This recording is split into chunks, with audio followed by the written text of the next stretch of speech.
नमस्कार मित्रांनो, टेक्निकल ज्ञान आणि नवीन अपडेट या चॅनलवरती तुमचे स्वागत आहे। मित्रांनो, आज आपण आपल्या आजच्या या व्हिडिओमध्ये बघणार आहोत की राशन कार्डचे नवीन नियम लागू, फक्त याच नागरिकांना मोफत राशन काय असणार। चला तर जाणून घेऊया आपल्या आजच्या या व्हिडिओच्या माध्यमातून। मित्रांनो, लाखो गरजू नागरिकांना मिळणाऱ्या मोफत अन्नधान्य योजनेचा लाभ खऱ्या अर्थाने त्या लाभार्थीपर्यंत पोहोचावा यासाठी भारत सरकारने नवीन नियम आणले आहेत। या नियमाच्या माध्यमातून चुकीच्या पद्धतीने रेशन कार्ड मिळवणाऱ्या लोकांवर नियंत्रण आणण्याचा प्रयत्न करण्यात आला आहे।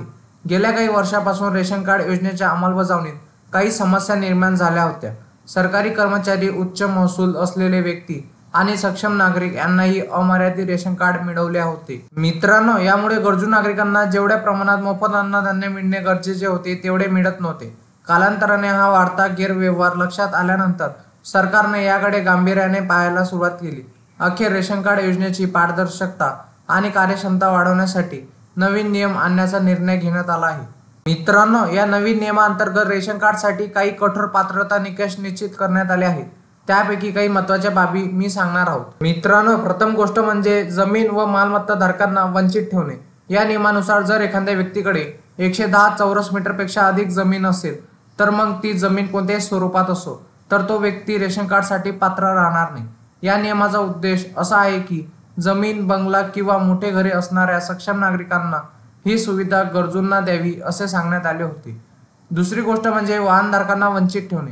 ट्रॅक्टर, कार किंवा इतर चारचाकी वाहनधारक असलेल्या व्यक्तींना रेशन कार्डचा लाभ घेता येणार नाही।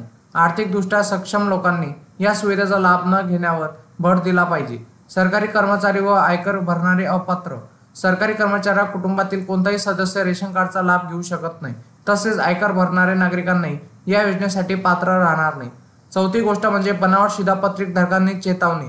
कारण सरकारने असे स्पष्ट केले आहे की चुकीची माहिती देऊन बनावट शिधापत्रिका बनवण्याचा प्रयत्न करणाऱ्या कठोर कायदेशीर कारवाईला सामोरे जावे लागेल। लवकरात लवकर आपली शिधापत्रिका जमा करण्याचा सल्ला देण्यात आला आहे।